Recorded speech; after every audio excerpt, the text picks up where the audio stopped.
آپ جھنڈا تو لگائیں گے, آپ لائٹنگ تو لگائیں گے, آپ میلاد تو پڑھیں گے, لیکن حضور جس مقصد کے لیے دنیا میں تشریف لائے اگر وہ مقصد آپ نے بھول گئے, اللہ اللہ جلوس میں شریک ہو رہے ہیں لیکن اس دن بھی آپ نماز ترک کر رہے ہیں, ہاں ہاں گھر پہ پرچم تو لہرا رہے ہیں لیکن آپ کے ہاتھ میں شراب کی بوتلیں ہیں, ہاں ہاں آپ گلی تو سجا رہے ہیں لیکن اللہ اکبر عورتوں پہ بدنظری کر رہے ہیں, تو اس سے حضور کا دل خوش نہیں ہوگا بلکہ حضور کا دل غمگین ہوگا. کیوں غمگین ہوگا؟ اس لیے کہ میرے آقا مصطفیٰ جان رحمت صلی اللہ علیہ وآلہ وسلم دنیا میں اس لیے تشریف لائے تھے. حضور کی آمد کا مقصد یہ تھا کہ اللہ کے بندوں کو اللہ کے قریب کر دیا جائے, گمراہ انسانوں کو ہدایت کا نور عطا کیا جائے, ایمان کی روشنی عطا کی جائے, ایمان کی رمق عطا کی جائے, گمراہی اور گناہ کے دلدل میں دھسے ہوئے انسانوں کو تقوی کی راہ کا مسافر بنا دیا جائے. مجھے بہت افسوس ہوتا ہے جلوس میں میری قوم کے جوان نعرے لگاتے ہیں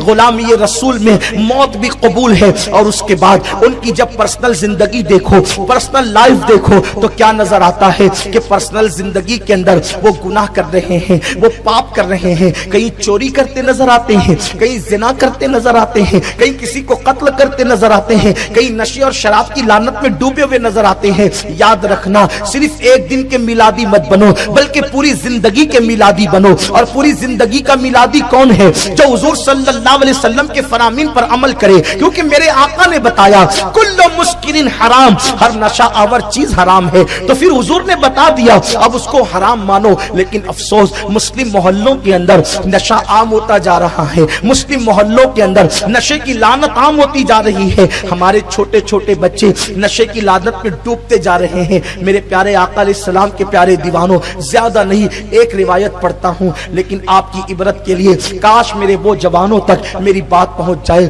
افسوس صد افسوس جب کسی معاشرے کے اندر نشہ اور زنا عام ہو جاتا ہے, اللہ تبارک و تعالی اس بستی کو تباہ اور برباد کر دیتا ہے, اس بستی کو عذاب میں مبتلا کر دیتا ہے, ان کے چہروں کو سور اور بندر کی طرح کرنے کی وعید بیان کی گئی ہے. اس سلسلے میں ایک روایت جو بیان کی جاتی ہے یہ ہے کہ جب اللہ نے حضرت آدم کو پیدا کیا تو اس وقت فرشتوں نے معروضہ پیش کیا کہ تو اس کو اپنا زمین پہ خلیفہ بنائے گا جو زمین پہ جا کے فساد بپا کرے گا, قتل و غارت گری کرے گا. تو اللہ نے آدم کو تو بنا دیا یہ کہہ کر انی عالم ما لا تعلمون, جو میں جانتا ہوں وہ تم نہیں جانتے.